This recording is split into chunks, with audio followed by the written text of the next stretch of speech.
สวัสดีครับที่เห็นนี่เป็นสายแลนนะครับตัวนี้เป็นสายแลนแบบโบราณแบบที่ใช้กันอยู่ปัจจุบันทั่วไปตามองค์กรนะครับแต่จะมีสายแลนรุ่นใหม่นะครับจากเวนตันจริงๆก็มีมานานแล้วแหละแต่ว่าผมเพิ่งซื้อมาใช้เป็นสายแลนแบบพกพานะครับที่เห็นตรงนี้เนี่ยยาว5เมตรนะครับโอ้โหดูมันเล็กมากๆเนี่ยครับ5เมตรเหลืออยู่แค่นี้ตัวนี้5เมตรเหมือนกันสังเกตดู5เมตรทางขวากับ5เมตรทางซ้ายนะครับผมแกะทดสอบแล้วอย่างที่เห็นตรงนี้เนี่ยดูนะครับสายมันเหลือแค่เนี้ยเล็กกว่าสายชาร์จโทรศัพท์อีกนะครับลองเทียบกับสายชาร์จโทรศัพท์นะครับเนี่ยขนาดมันเล็กกว่าสายชาร์จโทรศัพท์อีกนะและอีกอย่างหนึ่งมันเป็นนิ่มๆนะครับพอเราเอามาขดแบบเนี้ยมันใส่กระเป๋าง่ายมันเหมาะสำหรับพกพานะครับและอีกอย่างหนึ่งเขามีตัวฮูดมาให้ด้วยเนี่ยครับเก็บสายสวยมากตัวนี้เป็นยี่ห้อเวนตันนะครับผมสั่งมาใช้งานนี่แหละ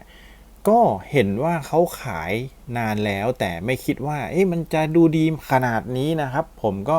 จะเอาไว้พกพาไปใช้งานแต่เดี๋ยวก่อนเรามาทดสอบกันก่อนนะครับว่าเขาทำงานได้เร็วแค่ไหนสำหรับสเปคตัวนี้เขาเขียนไว้ด้านหลังนะครับตัวนี้เขาเขียนว่า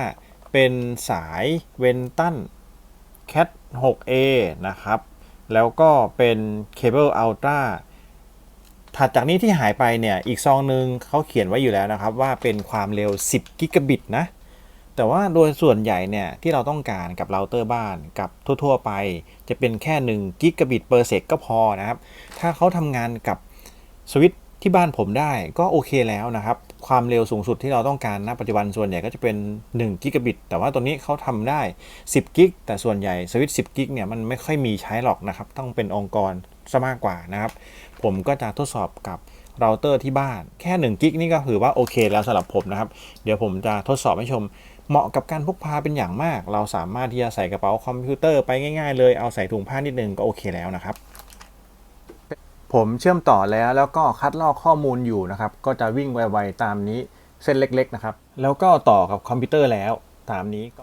ความเร็วเฉลี่ยที่เขาทำได้นะครับผม Copy ข้อมูลขนาดใหญ่อยู่นะครับก็ประมาณนี้ความเร็วเฉลี่ยอยู่ที่ประมาณ97ถึง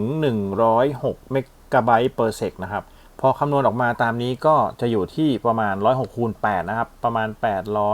848เมกะบิตเปอร์เซกนะครับ800ก็คือยังไม่ถึง1กิกเต็มนะแต่ก็เกือบจะ1กิกะบิตแล้วนะครับเข้าใจว่าน่าจะอยู่ที่การทำงานของสวิตช์ผมค่อนข้างทำงานหนักอยู่ถือว่าโอเคครับเพียงพอเหลือเฟือนะครับกับความเร็วที่มากกว่า80เมกะไบต์เปอร์เซกนี่ก็โอเคแล้วปกติแล้วถ้าแลนร้อยมันได้นิดเดียวนะครับแต่ถ้าเกิดว่าเราพกพาไปใช้งานชั่วคราวผมมองว่าความสะดวกมันมากกว่านะครับแค่ได้100เมกะไบต์เนี่ยก็คือประมาณ800เมกะบิตแล้วถือว่าโอเคครับผมก็เอามารีวิวชมพร้อมทดสอบให้ชมนะครับถือว่าเป็นอะไรที่โอเคมากๆสำหรับสายแลนชุดนี้ก็ผมใส่ลิงก์เอาไว้ให้แล้วราคาถูกมากส่วนตัวผมมองว่าไม่น่าเชื่อสายแลนมาแบบนี้เนี่ยสายแลนแบบเก่ามันจะขายได้ไหมเนี่ยถือว่าตลาดพังหมดเลยนะครับแต่ยังไงก็ตามเอามารีวิวให้ชมเป็นข้อมูลจริงนะครับก็ลองดูเขาจะมีขึ้นลงนิดหน่อยขึ้นอยู่กับสปีดฮาร์ดดิสก์ที่อ่านมานะครับมันจะมีความเร็วในการอ่านเขียนคนละตำแหน่งกันก็ขึ้นลงประมาณนี้โดยเฉลี่ยก็มากกว่า80เมกะไบต์นะครับเอามาฝากประมาณนี้สำหรับท่านใดที่อยากให้ทดสอบอะไรอยากให้รีวิวตรงไหนก็คอมเมนต์ไว้ได้เลยเดี๋ยวจะหาสินค้าใหม่ๆมารีวิวให้ชมนะครับขอบคุณที่รับชมครับสวัสดีครับ